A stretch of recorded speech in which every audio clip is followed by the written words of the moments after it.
Hey, friends, welcome back to the Old Fashioned on Purpose podcast. It is the final episode of our season. This season flew by, and I really enjoyed this one. I mean, I enjoyed all the seasons, but this one in particular, where we've taken just a broader look at homesteading and this old fashioned on purpose mindset and really expanded it out into how it applies to our culture as a whole. It's been good for me. It's been refreshing, and I hope you've enjoyed it as much as I have. So, I usually like to do solo episodes for my final episodes each go around. And today I want to talk about something I've been thinking about a lot lately because let's face it, it's kind of consuming my life. And I feel a little bit like a lone ranger in this problem. I know I'm not, it just kind of feels like it. So I wanted to share it with you today because I know whenever I feel like I'm the only one experiencing something, that's never true. Number one. Number two, when I talk about it online, I always find lots of people to share ideas and commiserate with. So I I think I would say, I know I would say that the season I'm in right now as a homesteader and especially as a homestead mom is my most challenging one to date. And I'll explain why. So, of course, we started our homestead well before we had children, and then our homestead really started to grow when my first child was a newborn, and then as all our children were babies. So I've homesteaded through pregnancy and infancy and toddlerhood and all those stages. And I think that most people would assume that that would be the most challenging time of parenting, to try to build a homestead. And maybe for some people that is indeed the case. It definitely wasn't easy. You know, you're carting bottles and sippy cups and extra diapers everywhere you go, and you're always interrupted when you're doing your chores and your tasks outside, and you have to have strollers and all those things. So there's definitely an element of complication that comes into play. And I assumed when they kind of got out of that high maintenance toddler stage that everything would get a lot easier. And it has on that realm. I don't have diaper bags and sippy cups anymore, and the kids can feed themselves. Heck, they even build their own fires and make their own dinners. So that's awesome. But now we have a new sort of challenge that no one really prepared me for because I mean, I wouldn't have expected them to prepare me for it because I kind of live a unique life that not a lot of people um, partake in necessarily. So I underestimated what I'm trying to say is I underestimated how complicated it would be to homestead and have children in activities. And that might sound so silly to some of you, but I feel like the toddler years were easier when we were just able to stay at home and, they were happy playing on the floor with toys and there was nap times. And man, now that we're doing sports and we're doing 4-H and we're doing, more social events, and of course, town is a ways away from us. Um, it's 30 minutes to the main towns to the north and the south of us at least. And then our little tiny town of Chugwater is a little bit closer, but still, I'm on the road to get anywhere to see any sort of humans or do any sort of activity. Like it's eating up a lot of time. And I've kind of found myself a little disoriented feeling going, how do I do this? Like, how do I keep the gardens going and make the cheese and make the bread and the sourdough starters and all the things? How do I keep it going while I'm also shuttling kids back and forth? So I just wanted to talk through that today. I don't have a big, grand, sweeping conclusion or solution for you. I just wanted to share some of the thoughts I've had around this topic. And I feel like this is maybe, well, I don't think it's talked about a lot in the homesteading realm for two reasons. Number one, a lot of the homesteaders who are creating content online, they're still in that younger child stage of life, which makes total sense because there's something about having a young family that just fits really well with homesteading. I was absolutely that person. I had the babies, I had the toddlers, and homesteading, excuse me, homesteading just was a fit. So I think that's the case where a lot of folks haven't reached this stage yet, or at least the public homesteaders haven't. And then the other part is, I see a lot of homestead families talk about how they're very much against outside activities for their kids. Or they are very, very limited. Or they just don't do it. Or they're like, we'd never do sports, or we'd never do 4-H, or we'd never do this or that. And that's fine. And I think every family, of course, is so different, and every situation is so unique. But it kind of leaves someone like me. I feel like I'm in limbo. I feel like I'm in limbo a lot with a lot of the places I end up in life. I don't quite fit into this box, but I don't quite fit into that box either. And that's where I'm at with this, just because I know for me as a child, I was homeschooled, right? So I had a similar upbringing in terms of I wasn't in public school. But the extracurricular activities that I participated in were really valuable to me. And my parents didn't do a lot. Like we didn't do sports, and my mom was not a fan of running back and forth into town all the time. But the ones that I did do really changed my life. I did 4-H and I did some volunteering and I had little jobs when I was in high school and junior high. And those really shaped me. And so as my children have gotten older, I've been really concerned about robbing them of those opportunities. I mean, of course, the homestead offers so much. There was the responsibility and the chores and the experiences, and I don't want them to miss out on that. But I also know that especially as they get older, they need more than just playing on the living room floor with toys all day long. They need interaction with peers, they need interaction with other adults, they need to learn skills that I potentially can't always teach them. I teach them a lot of things, but I can't teach them everything. And they just need to be out and about in our community. And so it's left me with this question of how the heck do I facilitate that while also keeping the homestead flowing? So, like I said, I don't have it figured out. Maybe in 10 years, I can do an episode on ABCs of managing a homestead with children. Um, but here's how we're doing it right now. Imperfectly, of course, but here's what we're doing. So, um, number one, we're pretty selective. I don't know about you, but I am absolutely overwhelmed at the amount of activities out there for children. And it's so funny to me every time someone comes to me and tries to bring up the socialization issue because my kids are homeschooled. That's, in case you're not familiar, that's like the number one thing people always use to kind of clobber you. They're like, oh, you can't homeschool, your kids won't be socialized. I'm like, darling, listen, there is too much socialization out there. There is so many options. Like, it is not hard to find things to do. Even us, we live so isolated ish. We have that our little town near us, but it's a tiny town of 175 people. And then our other towns are 30 minutes away. But even in that, there's so much out there. There's clubs and activities and sports and lessons. And the possibilities are endless. And I feel like a lot of my brain power goes into just figuring out really what's going to resonate with my kids and what we need to say no to. And saying no is hard for most of us anyway, especially me. I don't like saying no. No one does. It's extra hard when you have kids involved and helping your kids sort through what's a heck yes for them versus a nah, maybe I guess I could do it, And so, kids a lot of the time are going to want to say yes to everything, or some children will, depending on their personalities. So, especially with mine, we have those conversations of, well, you could do soccer, you could do basketball, or you could do archery. Their first instinct is to go yes to all of them. And I'm like, let's talk about what you're really into and then go from there. And helping them sort through those decisions is a little bit trickier. It's tricky as an adult, but it's definitely trickier when you're 10 years old. So we've just been as picky as we can be. And I've been watching my kids to really try to hone in on what they are obsessed with. I know for me as a kid, the things I was obsessed with when I was young are the things that have carried me through into some of my greatest adventures as I've gotten older. And I think that's true for most humans. I just think that a lot of us are conditioned to ignore those natural inclinations as children because we're taught that a lot of them aren't legitimate enough or official enough, and we're told to fit into the box of something else.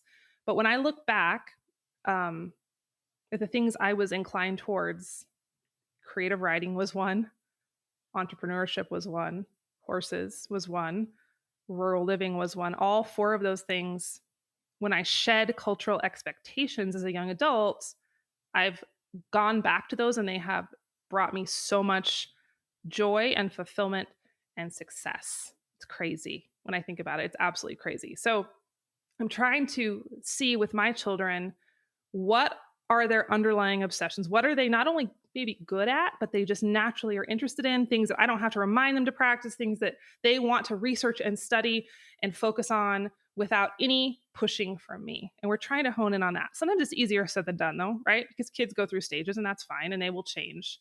And I definitely had things that I was interested in for a year or two as a kid, and then I kind of fell off the wagon. That's fine. But um, with mine, with my kids, it's just been that process of really watching and analyzing. So I guess that's one strategy. I hesitate to even call it that. That's one way I'm trying to manage this stage of life.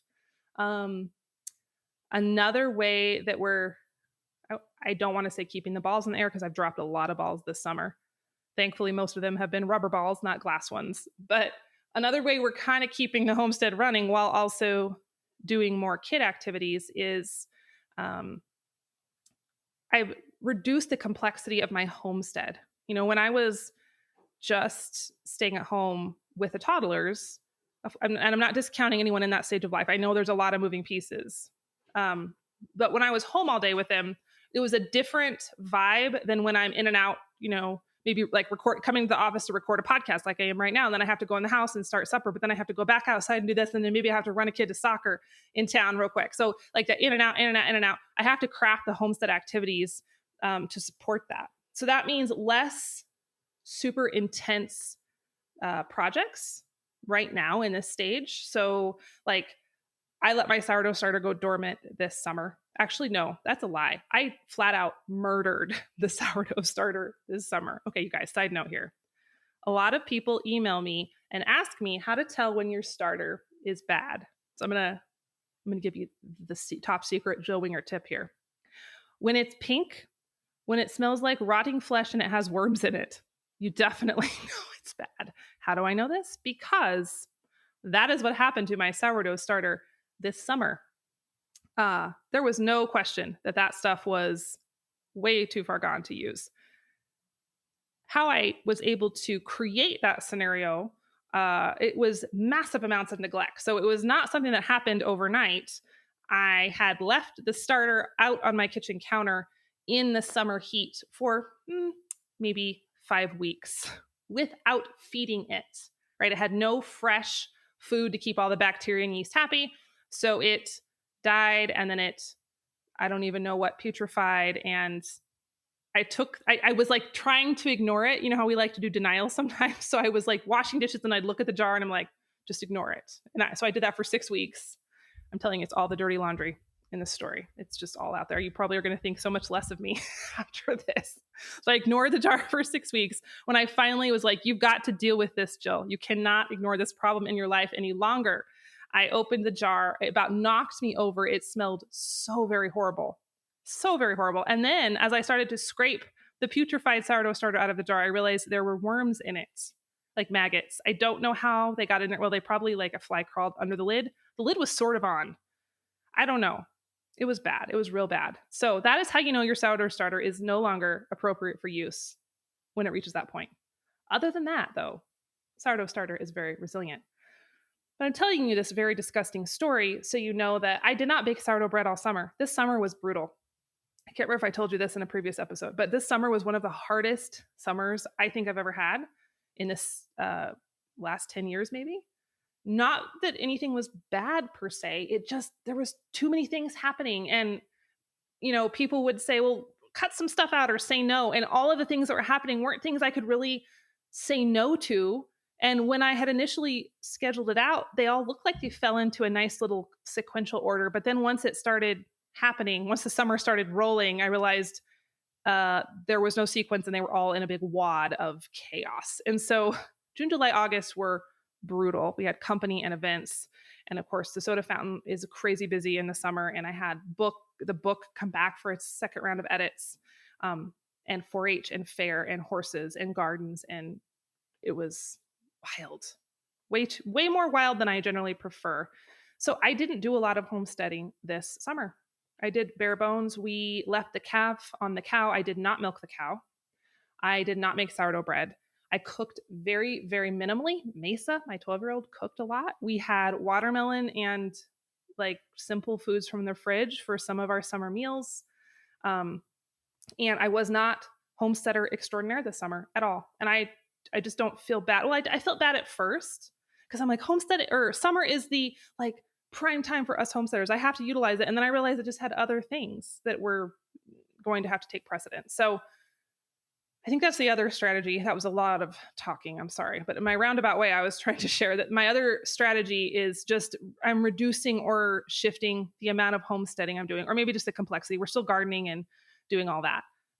But it's not as focused in on it as it was 10 years ago when we had just started. And I talked about this, I believe, the beginning episode of this season. It's okay for your homesteading to shift and to morph over the years. It doesn't have to look the exact same way it did at the beginning. And that's just a lesson I'm just reminding myself of over and over this year is it's okay for homesteading to be at the forefront sometimes and on the back burner other times. And it doesn't mean that it's going away. It just means it's can move and vibe with all the different iterations of your life. What are my other tricks? I don't know if that's the word.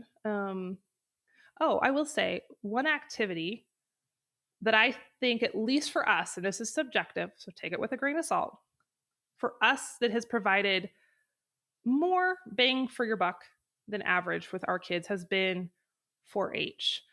I mentioned this, well, we were at our fair in August. And so I was talking about fair on our Instagram stories and posting pictures. And a number of people asked me a lot of questions about 4-H because I know some areas it's not as prevalent. And so I wanted to share a little bit about that today, because if you are a homestead parent and you are like me, you want your kids to have some activities off the homestead, but maybe, not 7 days a week, just something that you can manage and keep in perspective. I think 4-H can be a really good fit. It's also very homeschool family friendly. So it fits really well into a family that's already homeschooling or is already minded in that way. So a lot of people are asking me, how do I start 4-H? How does it work? Well, does it work for me if I'm in the city? So I just kind of wanted to talk through that a minute because I feel like for us, it's been a good fit. Still occupies some time, but it's been a good fit. So for those of you who aren't familiar with it, 4-H is a kids club. I think it was founded, I should have looked it up, maybe the 40s or 50s in that era. Could have been a little earlier. But it initially kind of started as a club for agricultural topics, but now it's expanded out to all sorts of different topics. But what it allows kids to do is really dig into a project. I've become increasingly in favor of the project-based learning approach. I've been learning more about that recently. I'll share more about that project in another episode. But 4-H is really project-based learning at its finest. It allows your kids to pick an area that they're interested in, whether that's sewing or baking or rocketry or livestock or horses, or you can do dog or cat 4-H, or I think there's pocket pet 4-H, or all kinds. I mean, there's all kinds of topics. And then they complete a project within a certain time frame. Usually there's a year or so. And then they have to complete a record book and do reports and presentations on it. Sometimes they compete. So it kind of hits all those buckets of, kids are practicing public speaking and communication skills. They're learning how to invest into a specific topic area. They're learning how to write about it and to keep track of it. And like anything, the amount of benefit you get from it depends on how much effort you put into it, but it's really good. It's a really beneficial program. And so I did 4-H as a kid. Horse 4-H was my thing. And by the time I graduated high school, I had I don't know what you'd call it, a resume this thick of all the leadership and volunteer and opportunities that I had been exposed to in 4-H. Like I had the most incredible college application ever. And it was all thanks to 4-H. Because you can really take it as big or as small as you'd like it to be. And so that's one activity locally that is a really great fit for our family. Our little town of 175 people has our own 4-H club, and most towns will. Even if you're in a city that's not agricultural connected, you're going to probably be able to find clubs of some sort. And so all you have to do is, number one, find a club. I would recommend finding a club that is in line, at least somewhat, with the projects that your kids will be interested in. So you might have some clubs that, like my club growing up was a horse 4-H club. So everyone in that club was a horse member and we did all horse activities. Our club now is really a general club. So we meet once a month. We have a a meeting with like Robert's Rules of Order, and we have a kid take minutes, and we have a kid do the treasury report, and we do volunteer and all that. But then each of the kids is kind of focused on their own project, and we don't work on project topics necessarily in the meetings, just because we're a small town and we have a wide variety of interests. I know if I go to the town north of us, I can find clubs that are specific towards like livestock kids, or maybe you have the food sciences club where all those kids hang out. So if you can find a club that kind of fits in with the topic your kids are going to want to learn about, because it really, really helps to have leaders who can guide you. I will say, I love our club. It's just been a little extra challenging because there are not leaders in my club that know about certain projects. And my kids have decided to go a little bit eclectic. Like my son Bridger is insisted upon doing chicken 4-H, which, y'all, showing chickens is a thing. Like, I feel pretty savvy with chickens. I mean, I've had them for a long time. We butcher them, we raise them, whatever. I know nothing. About show chickens. Like, I feel like a complete idiot at the chicken show. Like, it's a whole vibe. Have you watched the Chicken People show on, I think it's on Netflix? Go watch that. You'll know exactly what I'm talking about. But anyway, Bridger wants to do chicken 4-H. She's in it 2 years now. And him and I have had to learn together how to do that. Like watching videos of how to hold the chicken and what questions they'll ask you. And there's this whole thing. If they have certain chickens have the wrong color feather, they get disqualified in their breed class. And it's very, very serious, this whole chicken showing situation. So I am his leader in that realm because I don't have a chicken leader available to me in our club. So keep that in mind. If you go to a club that doesn't teach your child's area of interest, you will become the facilitator of that. That may or may not be a big deal. For me, it's been a little more work than average, but it's still been worth it. But within those projects, I know it's helped my kids learn more about animals. Of course, as animals are our point of interest, yours might be different. And the other thing that I really love about it, and this probably won't surprise you, but it gives them an opportunity to fail, and fail in a way that I am not creating the boundaries, someone else is. And as a homeschool mom, I'm a lot of things for my kids. I'm their teacher and I'm their mom, and I am their coach in a lot of different aspects of life. So it's really nice for me to be able to have someone else that my kids can be accountable to. And so, like this year, Mesa was working on her record book. She's definitely old enough to be doing that on her own and pay attention to detail and pay attention to her spelling. And so, as she was writing her stories and her project reports for her record book this fall, I took a page out of the Jess Leahy with The Gift of Failure. Remember that interview? I took a page out of that book and I said, I'll help you if I need to. If you have a question, I'm here, but I'm not going to tell you what to say or what to write. It's all on you. And when she submits that'll be whoever judges the record book. They'll get to give her that feedback instead of me. And the same goes for with how the kids care for their animals. If they choose not to work with their livestock animal, then they're not going to do as well in the show ring. And it just creates those really natural learning experiences for the kids. And that's been some of the most invaluable lessons. And especially with Mesa, because she's been doing it longer than Bridger, watching her go from her first year where she was not as motivated to work with, she had a goat the first year, so she wasn't as motivated to work with a goat. Like, she took care of it, but I'd be like, you know what, if it was me, I'd be out there walking him twice a day. And she's like, oh, it's fine. And I'm like, okay. Versus now she's doing a steer project. She just finished her third steer project this past summer. Man, that kid, it has taught her how to be so much more motivated. She gets up often before we do. She bathes her steers. She's walking her steers. She halter broke her steer completely on her own this year. And watching that sense of pride that has come from the independence and the subsequent success of those projects has been amazing. And I think any kid project potentially can provide that. But for us, 4-H has just been amazing. The other thing I love about 4-H is, especially if you are in an animal project or you're related in some way, shape or form to your local fair, man, there's something about a county fair that is just so special. And I feel like it's one of those things that we don't get to experience that vibe as much these days. But our little county fair, it's about 30 miles north, and it's a whole thing. Any rural ag family will tell you Fair Week is a thing. You pack up everything you own. Most families stay at the fairgrounds. We stay in our horse trailer because you have to be there to take care of the animals.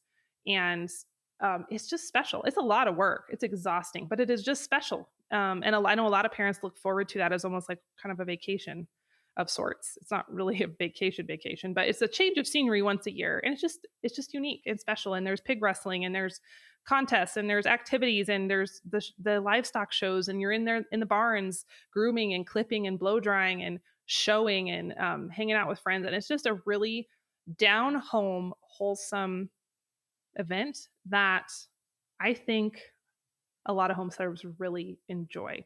So if you're looking for that, if you're looking for that sense of community as a family, and maybe you've struggled finding that, 4-H could be an option for you as a homestead family looking for that little extra bit of activity. So to get started with 4-H, and this isn't an ad or anything, I'm not affiliated with the 4-H organization whatsoever, but October just so happens to be enrollment month. So number one, find a club. Number two, there's online enrollment. I think it's free, or it's super affordable. But you can sign your kids up, and often websites can help you find clubs in your area. But I don't know. I've talked about this before. As we move into this new stage of homesteading, and it kind of goes along with what I talked about with Shannon Hayes in that interview this last season. I guess this is a good topic to kind of tie a lot of these episodes together. But she talked about that moment when you're in your homesteading or your homemaking journey, and you go from just being really centered on what's going on in your life and in your home and looking more outward. And for her, it was starting a restaurant or getting more in her community. And for us, it was buying a restaurant and really digging in deep. And 4-H and these sort of activities are one way to do that. And I've just been so enamored with that at this phase of our life. And maybe that's just the natural step. Maybe this is how it's supposed to be. Maybe that chaos is good, and that's a positive thing, because during that initial middle stage, we started the homestead, and then we're in that middle stage that Shannon talks about, where we are so focused on learning the skills. That's when my children were toddlers, and so it was good for us to be home focused. But now we're in that third iteration where we're more outward focused, we're more community minded, and things like the soda fountain and 4-H and being more involved in our communities, I guess they all kind of go together. So maybe I did find a good conclusion to this problem of mine. And I think that perhaps leaning into the chaos of the season, if you're in the season of being more outward focused, still homesteading, but also driving more or being in your community more, that's okay. So from one mother to another who is trying to garden and keep the cows and drive her kids around, I see you, and we will get through this. And I think it will be definitely a stage we look back on with fondness if we survive. So it's a good thing. So that's my episode for you today, friends. Short and sweet. Just wanted to offer some rambling thoughts and a bit of solidarity. We'll figure it out, I'm sure. Also, a quick announcement for next season. As usual, we take a break of a couple weeks, and then we'll be back with the brand new season. And the theme is, I don't have a theme for it, actually. It is, I have topics I want to cover. I have some guests I want to have on. I have some ideas, but they don't happen to fit into a nice, tidy container this season. And I decided not to force them into a container. So there will be a next season, but it will not have a fancy theme. And I think it will be okay, because it will still be good and deep and all the old-fashioned information that you love. So enjoy the little break. I'm going to gather my thoughts and get our plan and our next episodes recorded during the next few weeks. And I'm excited to be back with you when we're ready to roll again. So as always, friends, thank you so much for being here. I was just checking the numbers of the podcast the other day. We're rolling up into 5 million downloads. That is insanity for this little old podcast talking about quaint little topics that are so very important. I am so honored to have you here. Thank you for following and subscribing and sharing the episodes. It goes a long ways. And the message, I think it's spreading. I know it's spreading and it's a good thing. So take care, friends. Have a wonderful rest of your week. And we'll catch up on the next episode of the Old Fashioned on Purpose podcast.